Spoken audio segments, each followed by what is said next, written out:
Tungkol po sa spiritual needs and temporal needs.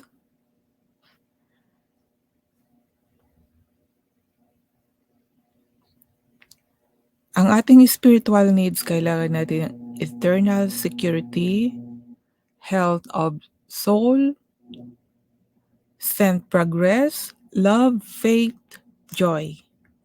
Temporal needs or wants, financial security, health of body,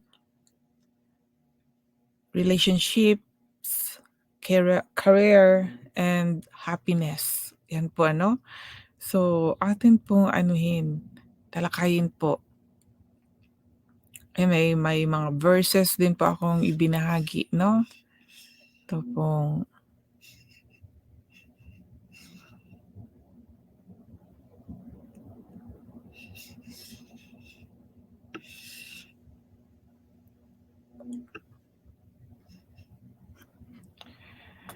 una-una po, binigyan po tayo ng assurance, security, tungkol po sa eternal life according dito sa John chapter 3, verse 15 and 16. Ang sabi dito, that whosoever believeth in him should not perish but have eternal life. Diba? Upang ang sinumang sumampalataya sa akin ay magkaroon ng buhay na walang hanggan. Yan po. In English is, in Tagalog, sumampalataya sa akin. Jesus po, no? Kung sumampalataya po tayo kay Jesus ay may security, eternal life po tayo. Verse 16, for God so loved the world that he gave his beloved Son, that whosoever believeth in him should not perish but have eternal life. Sapagkat ganito ang pag-ibig ng Diyos sa mga tao sa sanlibutan, ibinigay niya ang kanyang bugtong na anak upang ang sinumang sumampalataya sa kanya ay hindi mapahamak kundi magkaroon ng buhay na walang hanggan. Yan po ang security, eternal life po natin. Tayo sa mundong ito, ang tanong ko po kung alin po ang unahin natin, security ng eternal life or dito po sa sanlibutan na temporary lang? Saan po ang uunahin natin? Lalo na po ngayon 'no, as a Christian, itong araw na ito, Sunday ang tinuturing nating worship day. Pero we can worship God every day, every hour, kahit sa sarili lang po natin. We already can worship God in our ways 'no, in different ways, from our heart mga kaibigan.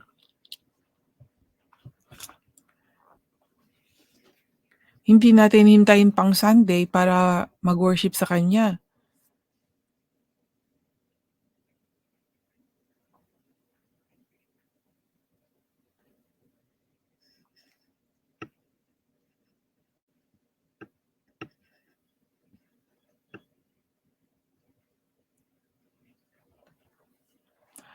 John 3 chapter 1 verse 2. Beloved, I wish above all things that thou mayest prosper and be in health, even thy soul prospereth. So, hindi lang yung ating katawan 'no, na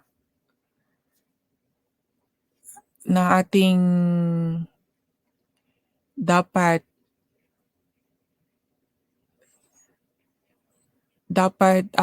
asikasuhin, yung pangangailangan natin sa ating pisikal, kailangan din po natin sa ating kaluluwa mga kaibigan. Dahil sinabi dito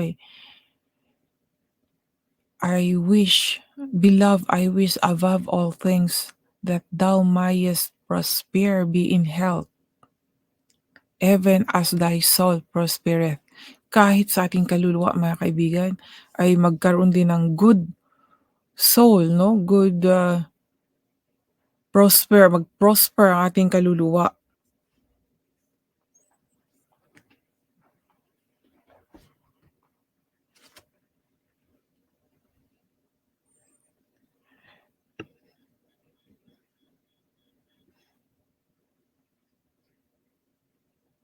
Kaya nga mga kaibigan, 'yan chapter 6 ng Matthew, verse 33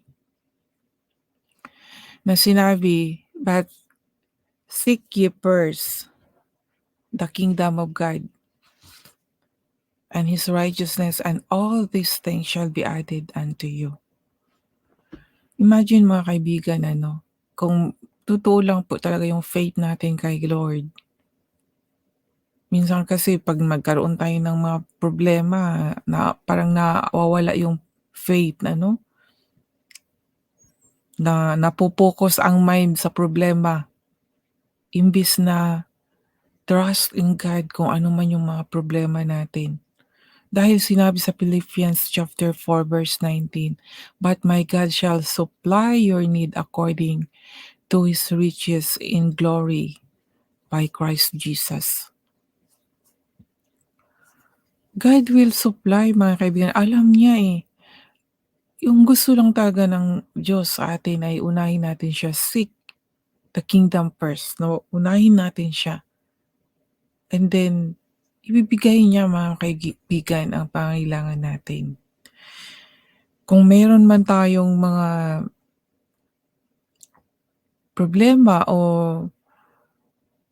bumabagabag sa ating sarili, huwag po tayong mag-focus doon na anong dapat gawin. Instead, atin pong i-lift up sa Panginoon, atin pong isangguni sa Kanya. Hingi pa po tayo ng tulong dahil siya po ang magso-solve.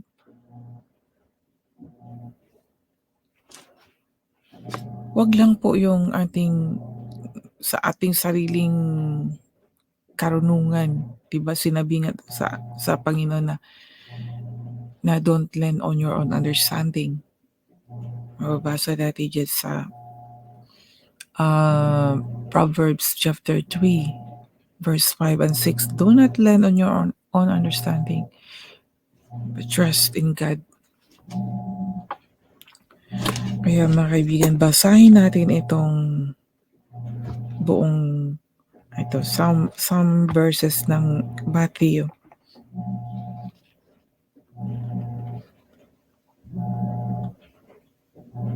Matthew chapter 6 verse 19 to 21.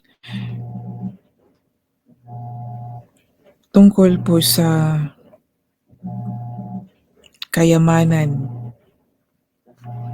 Dahil may kayamanan po sa langit, may kayamanan din po dito sa lupa 'no. Itong kayamanan natin sa lupa, ito ang mga yung mga nakikita natin, binibili natin, iniipon natin. Yun po yung mga kayamanan na temporary lang po, hindi po natin madadala sa langit. Kaya kailangan din po natin ang kayamanan na pangkalangitan.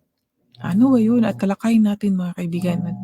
Itong kayamanan ng pangkalangitan, wala po talagang taong makapagbigay nito kundi ang Diyos lang. Kaya amazing si Lord. Hindi niyo po ba naisip-isip mga kaibigan na bakit itong makasalanang tao ay biglang nagsasalita sa salita ng Diyos? Kung wala talagang Diyos, hindi niya puwedeng masabi ito, mga ganitong bagay. Halimbawa na lang itong si Paul 'no, isang persecutor. Si Jesus pa mismo ang hinahunting niya, pero bakit bumaliktad? Siya na mismo ang nagsasalita sa salita tungkol po kay Jesus Christ. 'Di ba napakapangyarihan ng ating Diyos? Kung hindi po kayo naniniwala na may Diyos o naniniwala po kayo, ngunit hindi niyo po, wino-work yung paniwala niyo po tungkol sa Diyos. Dahil kung ginagawa ninyo po, isa po kayo na patotoo, gagalak po kayong isasalita siya. Sinabi po dito sa Matthew chapter 6 verse 19, huwag kayong mag-ipon ng kayamanan para sa inyong sarili dito sa mundo, dahil dito ay may mga insekto at kalawang nasisira sa inyong kayamanan, at may mga magnanakaw na kukuha nito. Sa halip, verse 20, sa halip, mag-ipon kayo ng kayamanan sa langit, kung saan walang insekto at kalawang na naninira at walang nakakapasok na magnanakaw. Verse 21, sapagkat kung saan ang inyong kayamanan ay doon din ang inyong puso. O di ba mga kaibigan, klaro no? Sa dami ng kayamanan natin dito sa mundong ito na hindi pwedeng madala sa langit, may iba na nagwo-worried, 'di ba, tinatago pa na hindi makita ng ibang tao, baka manakaw. Meron nga ako, naalala ko nga pala, may nakita ako dito naka-post sa Facebook na meron siyang itinagong pera sa alkansya po ng lata. Doon niya pinapasok yung pera niya 'no, papel, for tagwa ₱100. Hindi, mayroon pa nga, 1,000. 1,000 ata yun, ang dami mga kaibigan, umabot ng milyon. Ngunit kinalawang po yung iba na nasira dahil sa sobrang kalawang, napunit, nag-iba yung kulay. Kaya almost kalahati lang po yung napapakinabangan doon. Imagine, minsan 'no, kahit sa buhay ko natin 'no, sa buhay ko na lagi tayong nag-iimpok sa yung bang para lang dito sa mundong ito na may pinaglalaanan tayo. Halimbawa, mag-ipon para, um, kagaya ko mag-iipon ako ng pera dahil uuwi ako sa Pilipinas, or mag-iipon ako dahil may bibilhin akong ganito. Tapos nabasa ko ang ganito, nakita ko yung alkansya na yun, naalala ko itong sinabi dito sa Matthew chapter 6 verse 19 to 21 na huwag mag-ipon ng kayamanan. Dahil totoo nga naman ano, hindi natin alam talaga. Si Lord lang talaga ang nakakaalam sa lahat. Nakaka-guilty tuloy ano, nag-iipon ng pera para sa ano na, kung may tiwala lang tayo sa kanya, dapat sa kanya na lang natin ipagkatiwala na siya ang mag-provide sa lahat, 'di ba? 'Di ba according dito sa Philippians chapter 4 verse 19 na, "But my God shall supply or your need according to His riches and in glory by Jesus Christ." Dapat iyan na lang ano natin na si Lord naman ang mag-provide. I should not to worry 'no? Kaya nakaka-amaze talaga. Totoong may sinabi din sa ano, nababasa ko rin sa kawikaan na mag-iipon, mag-work. Ngunit minsan kasi 'no, sa pag-iipon na yun na nakakalimutan na natin ang pag-seek it first the kingdom of God. Dapat uunahin talaga natin ang Panginoon din sa lahat po.